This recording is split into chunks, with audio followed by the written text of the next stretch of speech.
On the 9th of February, 1884, at 3:17 p.m., a violent storm hit Providence, Colorado, arriving suddenly without any warning. This was no gentle breeze but a physical assault, a thick wall of wind and ice attacking the mining town from the north. The air, initially a crisp but bearable -12 degrees Celsius, dropped by 22 degrees Celsius in less than 20 minutes. Just moments before, the sky had been a peaceful gray.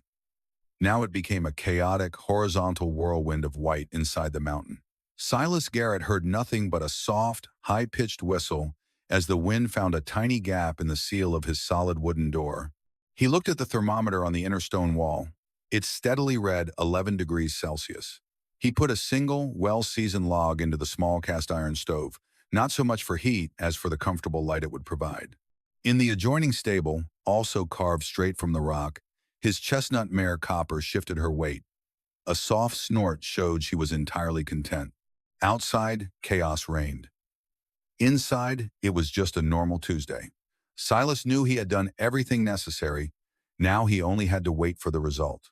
2 years earlier, in the spring of 1882, people had looked at Silas Garrett with great curiosity. That curiosity quickly became sympathy, then outright ridicule, because he had come west as a 16-year-old orphan. Over the next 15 years, he didn't search for gold. Instead, he studied the earth itself.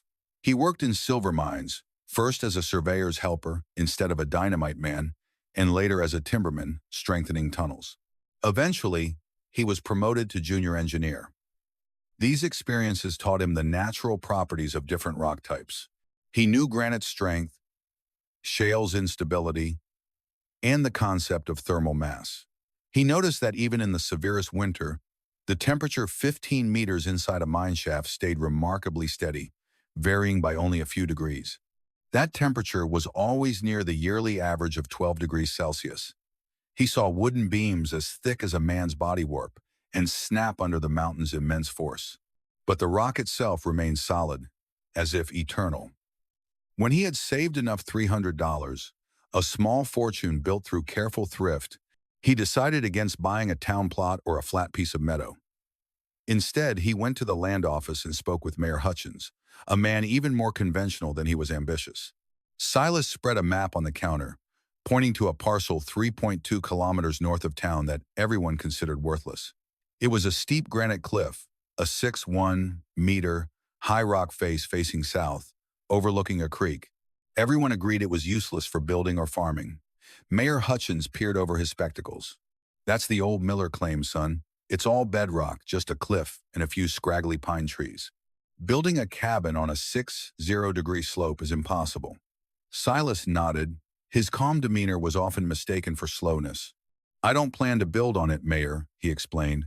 But inside it, from his pocket, Silas took out a folded paper with a detailed drawing showing a cross-section of the cliff. He had carefully designed a main room 5.5 meters wide and 7.3 meters deep, with a vaulted ceiling 3 meters high. Next to it, a smaller space served as a stable for his horse and a narrow stove. The stovepipe was planned to follow a natural crack in the rock to the outside. He had already calculated the total weight of rock to be removed, the tools needed, and the expected time. This showed the careful planning of an engineer, not the fantasy of a madman. Mayor Hutchins fixed his eyes on the blueprint, a slow, condescending smirk of amusement spreading across his face. "My boy," he said, patting Silas on the shoulder, "it's 1882. We have sawmills these days. Proper wooden-framed houses are built now, homes suitable for a civilized society. People gave up living in caves 1,000 years ago. What in the world would drive you to live in an underground hole?" Silas gave a composed technical answer that only pushed him further away from the practical men at the land office. He talked about the principle of geothermal insulation. "The mountain," he explained, "acts as a heat store in summer, soaking up solar energy and releasing it slowly over winter. A home cut into the rock would keep a very steady temperature, needing much less firewood than a conventional house. The south-facing entrance would capture the low winter sun, providing both passive heating and daylight. The huge mass of the rock itself would make the building immune to high winds, heavy snow, and fires. It's not a cave." He courteously said, "It's a temperature-regulated, sturdy dwelling that uses the natural features of the landscape. Young civilizations built cliff homes on these same principles for centuries. They showed great inventiveness, not backwardness." The mayor just waved his hand in disapproval. He then sold Silas the 1.6-hectare plot for almost nothing, $10, and the story spread through Providence before dinner. The quiet, withdrawn orphan named Silas was thought to have finally lost his mind. He planned to live inside a rock. The real mockery started the day Silas arrived at his land with a wagon full of digging tools, and his faithful horse, Copper. Martin Fletcher, a rancher with the most expensive two-story house in the county, came to have a look. He had invested more than $4,000 in his own home, which was a testament to his achievements. The idea that someone would choose to live in an underground hole seemed like a direct attack on his faith in progress. He watched Silas using a star drill and a sledgehammer to start the first drill hole for explosives. "What's the matter, Garrett?" Fletcher sneered, his voice full of scorn. Tired of living above ground like everyone else, he chose to stay with the prairie dogs instead. The nickname stuck at the general store. Customers would ask the owner, Thomas Brennan, if he'd seen the badger that day. Kids, copying their parents' teasing, would yell that name whenever he came to town for supplies. The project was first called Garrett's Burrow, then later simply The Foolishness. Rebecca Walsh, the town's schoolteacher and a woman who valued intellectual advancement, used Silas's case in her classes as a warning example. She spoke about mankind's advance from caves to basic huts, ending with the fine wooden homes they lived in now. "Mr. Garrett," she explained to her pupils, "represents a step backward, a return to an ignorant age. We should pity him instead of trying to copy his decisions." Dr. Harrison Webb, a scientific man, also thought it absurd. He challenged Silas outside the mercantile building one afternoon. "Silas," he declared, "human lungs need fresh moving air. A damp cave encourages tuberculosis and rheumatism. You're basically asking for disease." Silas tried to explain that his designs included a ventilation system with a fresh air intake near the ground and the stovepipe removing stale air. "It won't be damp," Dr. Silas insisted. "The impermeable granite keeps the space much drier than a log cabin with decaying chinking." The doctor just sighed and left, shaking his head. The townspeople had already decided performing such an overly complicated and bizarre task became known locally as pulling a Garrett. Silas Garrett worked for 2 years under harsh, methodical, and lonely conditions. His daily life accompanied by the sound of steel hitting stone as he drilled a set of holes. Next, he carefully measured and placed small, precise dynamite charges, strong enough only to break the rock. Not to destroy it completely, the explosions were like soft, muffled coughs instead of loud booms. Then came the tough job of hauling away the broken pieces. He used a wheelbarrow and a sledgehammer to break larger rocks into smaller ones. Copper, wearing a custom-made harness, dragged sleds loaded with stone out of the expanding underground chamber. He then deposited them near the stream, where Silas carefully arranged them to form a retaining wall. On some Sundays, the locals would travel to the construction site as a form of community entertainment. They watched him shirtless under the summer sun, his muscles lean and defined, his face always covered in rock dust. They saw a man doing what they regarded as useless, irrational work. He never replied to their mockery. He just kept on working. He was meticulous. He kept a logbook to record his progress. On the 12th of June, 1882, the main chamber was lengthened by 0.61 meters, reaching a total depth of 2.44 meters. 4 charges were used. Copper transported roughly 2.7 metric tons of rubble. He reinforced the entrance with a heavy timber frame using 3 0-centimeter pine beams he got in trade from a lumberjack. Thus, he created a 6.1-meter long, 2.4-meter wide passage that served as an airlock. He knew that this area was the crucial buffer, separating the outside world from his stable indoor environment. The inner walls were not left rough. For 4 months, he painstakingly smoothed the walls with a hammer and chisel. This wasn't for appearance, but because flat surfaces would prevent moisture from accumulating and would spread light more evenly. He carved out niches for shelves, a sleeping platform, and a work surface. For the horse copper, he built a stable with an ideal horse-specific design, featuring a sloped floor for drainage and a feeding trough carved directly out of the natural rock. The total cost of his supplies, including the $22 cast iron stove, explosives, drill parts, and lumber, was $187. Martin Fletcher spent more than that just on the glass for his sitting room windows. By the autumn of 1883, the dwelling was finished. He built a sturdy, insulated wooden door and installed it into the timber frame. Anh ta sẽ vào trọ tại nhà trọ trước trận tuyết lớn đầu tiên. Mùa đông năm ấy, mọi người đều đồng tình rằng lúc đó sẽ chấm dứt sự điên rồ của anh. Thế nhưng mùa đông đầu tiên lại khá nhẹ nhàng. Và Silas sống thoải mái. Lượng củi anh ta cần rất nhỏ. Anh ta tiêu thụ chưa tới một bó củi suốt cả mùa. Trong khi đó, những người hàng xóm trong những ngôi nhà cách nhiệt kém đã dùng đến 5 hoặc 6 bó vào năm 1883. Khi nhiệt độ lên tới 32 G, dân làng phải chịu đựng cái nóng khắc nghiệt.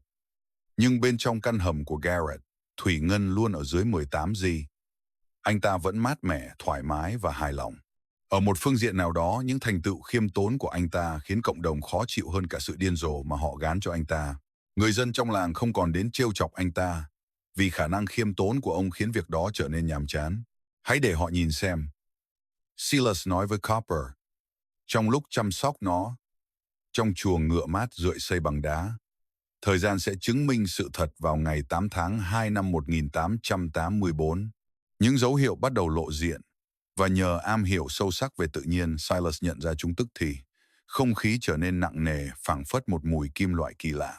Mọi loài chim, kể cả chim sẻ và chim vẽ cùi vốn dẻo dai trong mùa đông, đều biến mất không dấu vết. Anh ta quan sát thấy một bầy nai sừng, tấm từ vùng cao xuống với vẻ vội vã hoảng loạn. Chưa bao giờ chứng kiến như vậy. Cuối ngày hôm đó, áp kế trên tường của anh ta tụt giảm nhanh chóng. Anh nhẹ nhàng gõ vào nó. Nhưng kim vẫn đứng yên. Đây không phải là hỏng hóc cơ khí. Anh ta dành trọn ngày hôm sau để hoàn tất các công việc cuối cùng và tích trữ thêm một tuần cỏ khô cho Copper. Anh sắp xếp toàn bộ gỗ sưởi mùa đông, một đống nhỏ so với tiêu chuẩn làng xóm. Tại ngay phía trong cửa ra vào, anh ta kiểm tra khe cửa và bịt kín mọi khe hở nhỏ còn sót lại bằng vải bạt tẩm dầu. Anh lấy nước sạch từ suối đổ đầy 4 thùng lớn, biết rằng việc tiếp cận nguồn nước sẽ sớm bị ngăn cách. Anh ta từng nghĩ tới việc đến khu dân cư để cảnh báo. Nhưng anh hiểu phản ứng sẽ xảy ra. Một kẻ ẩn giật điên rồ dự đoán thảm họa sẽ bị chế giễu và đuổi khỏi quán rượu. Những lời cảnh báo của anh ta sẽ chỉ là một trò cười khác đối với họ. Bị coi là điên rồ là cái giá nhỏ phải trả cho sự sống còn. Anh ta nghĩ ngợi. Nhưng có lẽ đó là cái giá quá đắt. Nếu cố gắng cứu những người coi mình là điên. Anh ở yên tại chỗ khi trận bão tuyết ập đến với cường độ huyền thoại. Về sau, người dân gọi trận bão này là cái chết trắng. Tuyết không rơi thẳng đứng. Thay vào đó, nó di chuyển ngang tầm. Một trận mưa hạt băng chói lóa kèm mảnh băng sắc nhọn bị đẩy đi bởi những cơn gió đạt tốc độ 113 km/h. Chỉ trong vài phút, tầm nhìn giảm xuống còn một sải tay, rồi biến mất hoàn toàn. Tiếng ồn không ngớt, chói tai, như vô số đoàn tàu hàng lao qua cùng lúc. Cơn bão không chỉ phủ kín mặt đất, nó đã xóa sạch nó. Trong 24 giờ đầu tại Providence, điều kiện rất khắc nghiệt. Đến ngày thứ 3, tình hình leo thang thành thảm họa toàn diện. Những ngôi nhà khung gỗ trang nhã mà thị trấn tự hào hóa ra chỉ là những túp lều mong manh trước cường độ dữ dội của cơn bão. Gió mạnh đẩy tuyết lọt vào từng kẽ hở và vết nứt. Không khí băng giá trở thành một sức mạnh hữu hình, hút hết hơi ấm khỏi những căn nhà. Các gia đình co cụm bên lò sưởi, liên tục chất thêm củi. Nhưng hơi ấm tiêu tan nhanh chóng. Ngôi nhà lớn nhiều cửa sổ của Martin Fletcher lạnh buốt. Ông và gia đình đã dùng hết số củi dự trữ của một tháng trong vòng 2 ngày, nỗ lực tránh hạ thân nhiệt. Đến ngày thứ 4, mái nhà ban đầu bị sập. Thomas Brennan, ông chủ cửa hàng trong thị trấn, nghe thấy các dầm gỗ rên rỉ trước khi chúng gãy ra với tiếng nổ long trời. Một khối tuyết dày 3-7 mét từ mái nhà đổ ập vào phòng khách, dập tắt ngọn lửa và nhấn chìm đồ đạc. Anh và gia đình lách qua khe hẹp vào phòng sau một cách thập tử nhất sinh. Compact snow and ice block chimney flues leading to smoke accumulating inside houses. Doors were either frozen shut or buried under snowdrifts that reached up to the roofline. Providence settlement was gradually collapsing, one building after another. However, inside Garrett's underground shelter, life continued peacefully and securely. Even with the stove unlit, the main room's temperature stayed constantly above 10 degrees Celsius. The storm's howling outside was reduced to a quiet, muted hum, indicating a world beyond. He was no longer bothered by that. He read his geology book by lantern light. He tended to his copper and ate his small food supplies. He restricted his firewood to just 2 logs per day, one in the morning to brew coffee, and one in the evening to heat his stew. He felt safe, warm, and, as always, alone. On the evening of the 5th day, the first visitor arrived not with a soft knock, but with a desperate, frantic pounding. Silas unbolted the heavy door, and a blast of freezing air entered, revealing a figure so coated in ice that it barely looked human. It was Dr. Harrison Webb, who immediately fell into the doorway, gasping for air. His face was a mask of frozen terror. "My wife," he croaked, his voice hoarse. "She has pneumonia. In our house, the fire is almost out. We've started burning our furniture. We'll freeze before sunrise, I'm begging you." Silas wasted no time. He helped the doctor inside, sat him by the stove, and gave him a cup of hot coffee. Then he put on his thickest coat. He grabbed a rope and went with the doctor back into the fierce storm. The roughly 180-meter journey to the doctor's house, normally just 2 minutes on foot, took a whole hour. On the way back to the burrow, they half-carried the doctor's confused wife. The burrow was a warm, peaceful refuge in the middle of the raging storm. They were the first to come, but definitely not the last, as word seemed to spread with the wind itself. The next morning, Thomas Brennan and his family arrived, with frostbite on their faces. Their eyes were wide with amazement at the peaceful warmth inside the stone shelter. They had noticed the thin wisp of smoke from Silas's chimney, the only chimney in the entire area that wasn't blocked by snow. And indeed, they had. They stumbled toward it as their last hope. By the 7th day, a steady flow of people came. One family after another, the very same people who had mocked him, calling him a hermit and a fool, now fought their way. Through the blizzard, they reached the entrance of what they had considered his folly. They arrived half-frozen and completely humbled. The cruel, indifferent wind had stripped them of their pride. Silas welcomed everyone, sharing his food, water, and the warmth of his home, without ever mentioning their past insults. There was no chance for self-congratulation. Only the need to survive mattered. The main room became a makeshift medical ward and sleeping quarters. 27 people, plus a horse, took shelter inside the mountain's protected space. Mayor Hutchins was the last to arrive, accompanied by Martin Fletcher, who was nearly frozen solid. Fletcher's magnificent $4,000 ranch house had experienced a disastrous roof collapse. The heavy snow crushed its structure easily, like a child's toy. Having just escaped catastrophe, Hutchins, pale-faced and with his costly clothes in shreds, looked around the room. After noting that his fellow townsfolk were safe, warm, and alive, he turned his attention to Silas. The mayor's voice trembled as he confessed. "We considered your project ridiculous, but that same ridiculousness saved the lives of 27 people, Silas." He replied with a mere nod and gave him a blanket, saying that those specifics no longer matter. What matters is your safety. That is the essential thing. The storm continued for 2 more days. After an unyielding 9-day assault, when it finally ended, the resulting silence was as astonishing as the earlier noise. The survivors came out of Garrett's underground home to discover a completely changed world. A landscape of bizarre white shapes. Providence was entirely destroyed, 14 people had died, and dozens more had severe frostbite. More than half of the town's 80 structures were beyond repair. 7 days later, after the dead were buried and the first recovery work began, Mayor Hutchins called a town meeting. In the ruins of the destroyed church, which lay like a skeleton, he asked Silas Garrett to come forward in front of the assembled survivors. "I need to apologize to you," Hutchins announced, his voice steady and strong, echoing through the cold air. "In fact, we all do. I called you a savage for living inside a rock," he went on. "I was wrong. We built our homes with much pride, but the wind wrecked them. Yours, though, were constructed with wisdom and foresight, and it gave us shelter. I used to think you were mistaken, but you were the only one who built for the world as it really is. Not for the perfect world we imagine, you were right. God help me, you were absolutely right. Martin Fletcher stood up. My ranch is gone, but I have money in a Denver bank, and I'll pay for building more shelters. For anyone who needs one, he turned to Silas and said, if you would teach us. Silas Garrett, formerly called the Orphan, the Badger, the Fool, stood before the crowd and simply said, certainly.